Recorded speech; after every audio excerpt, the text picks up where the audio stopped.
To this day, I can still remember my first day of 7th grade in the fall of 2020.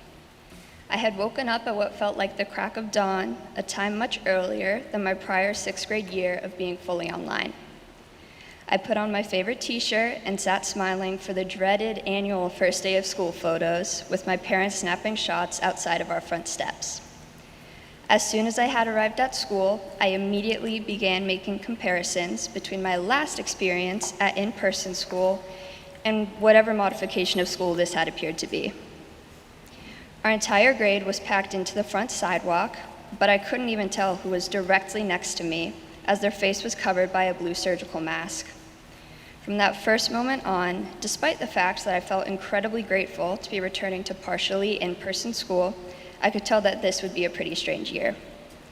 Our school continued with hybrid learning, with me going into school on Mondays and Tuesdays. For the rest of the week, I would take online classes, sleep in, and eat lunch with my dad. These routines were something which helped me to ease the chaos, and they still remain my favorite part about online learning to this day.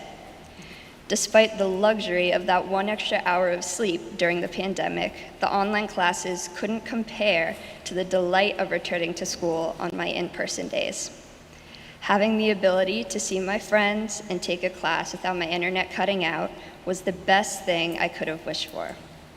Having the ability to see my friends and take a class without my internet cutting out was the best thing for which I could have wished, and all of my friends and I were ecstatic. Even in this partially broken situation, I still felt at home and as though I belonged. Similarly, later that year, I returned to my regular ballet classes after taking nearly 7 months away. I consider my friends from my ballet class to be my second family due to the fact that we are so incredibly close with one another. So, as you can imagine, we were all jumping on top of one another after those 7 months apart, and I felt at home once again. Now that I'm in high school and I'm reflecting on those middle school years, I absolutely adored and will always value the extra sleep, lunches with my dad, and independence I was able to gain from the COVID lockdown. However, I will never enjoy them as much as I loved being able to embrace all of my closest friends and family after such a prolonged period of time. Although it was incredible to strap on my backpack and return to the same buildings once again, I realized that it was the people who I truly love who made me feel most at home once things returned to normal. This feeling of home, which I felt, is one which I hope that we can all find here at Old South Church. Looking around, all of your familiar faces make me feel comfortable and at home. The people around us and this congregation work to foster a sense of warmth and comfort, even for those without a home to call their own. John, I hope that you experience the same love and adoration for your Old South family upon your return back to this stunning church, and know that all of us couldn't be happier to welcome you back here at Old South. Thank you.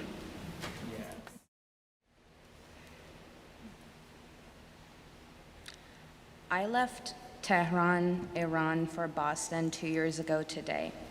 I said bye to my parents in the airport, knowing that from that point onwards, it was just going to be me and my 4 suitcases in a country I had never been to. The first few weeks, everything was new, and I was in what I'd like to call a honeymoon phase. I was excited about my newly found freedom, about turning 18 and becoming independent.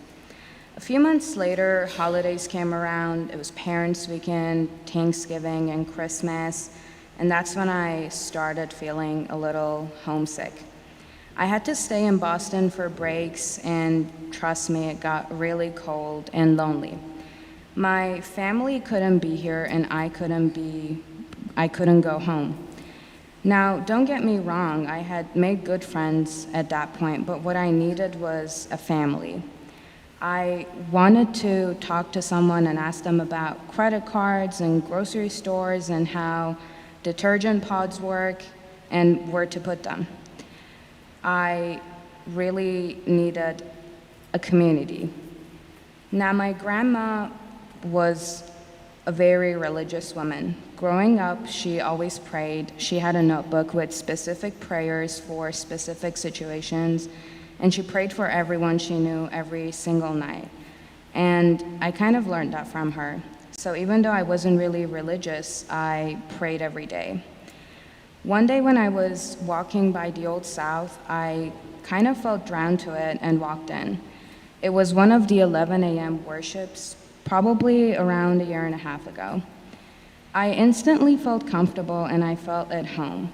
When people saw me after the worship and found out that I'm new to Boston and to Old South, they started talking to me, asking me questions, and giving me advice. And I really felt like I belonged. And that was big to me because even back at home, I was always the queer kid in a conservative country. I was the person who couldn't speak Farsi without throwing in English words. And I was too westernized for people's likings. Here at Old South, I feel like I belong. I feel accepted for who I am, not despite who I am. So even though I still haven't seen my parents, I feel like now I am part of a big family, a community that is based on love, faith, and acceptance. And for that, I am thankful to all of you and to Old South. A little over 2 years ago, my husband and I had an incredible life change.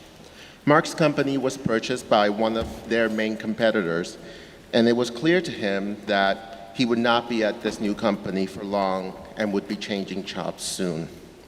After searching some time, he was given an offer, and his current employer gave him the title of head of IT. Now, all this sounds unremarkable, except that the new company was based in his home country of Ireland. And as part of the offer, he, meaning we, would have to relocate to Ireland as well. We discussed it at length, and it was a terrific company and a good career move for him, so we decided to take a chance. Plus, it would give us a chance to reconnect with friends and family that we had left behind. So, we moved. "Welcome back," said everyone when we saw them in Ireland. We were fortunate to quickly find a place within walking distance of Dublin city centre. While Mark worked in his office, I looked for work and took courses online. The plan was for me to get a job and then we would buy a house. But after several months of looking, I struggled to find work, and that was very rough. While I'm certain I would have found something eventually, I was terribly stressed. My friends and family were very supportive whenever we saw them, and I'm grateful to them to have had them there at that time. But all the while, I just kept feeling like I'm a mooch, or just how sad I was. Mark, in a loving fashion, did his very best to cheer me up. But all I saw was how hard he was working for us, and I felt like I wasn't contributing much of anything. These feelings would only get worse upon seeing how stressed he was while working, especially working 12 to 14 hours every day. It was this reason that prompted Mark to speak with his new boss and told them of our current situation. And they came up with a compromise. Since Mark's team is primarily based in California, it made no sense for him to be so far away from his team. The 8-hour difference between them made it harder for him to perform his duties sustainably. They decided that Mark should move back to the US and perform his duties here, and that way I, hopefully, would be able to find a job more easily. And once again, we moved across the Atlantic and back to Massachusetts. Another welcome back.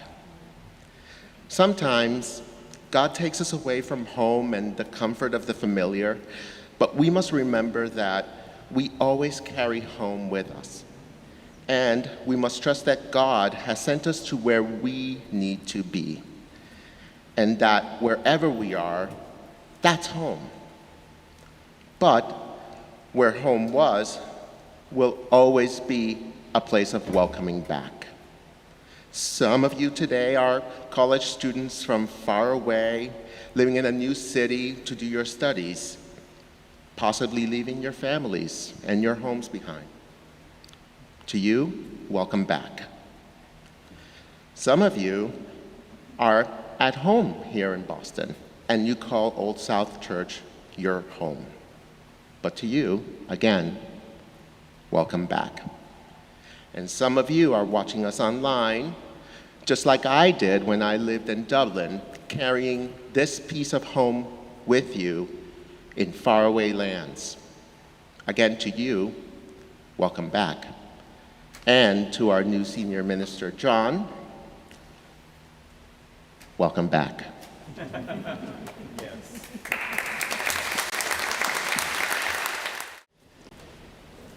It feels good to be back. I joined Old South in the early 2000s, in part because it seemed pretty clear that I'd be welcome here. And since then, I've been up here a few times. I think the saddest time was in 2006 when I gave the eulogy for my wife, Barbara, who I lost to cancer after 30 years of marriage. And the most joyous time was in 2010 when I married my wife, Terry. In 2014, Terry and I had both retired. And then in 2015, we had one of those winters to remember.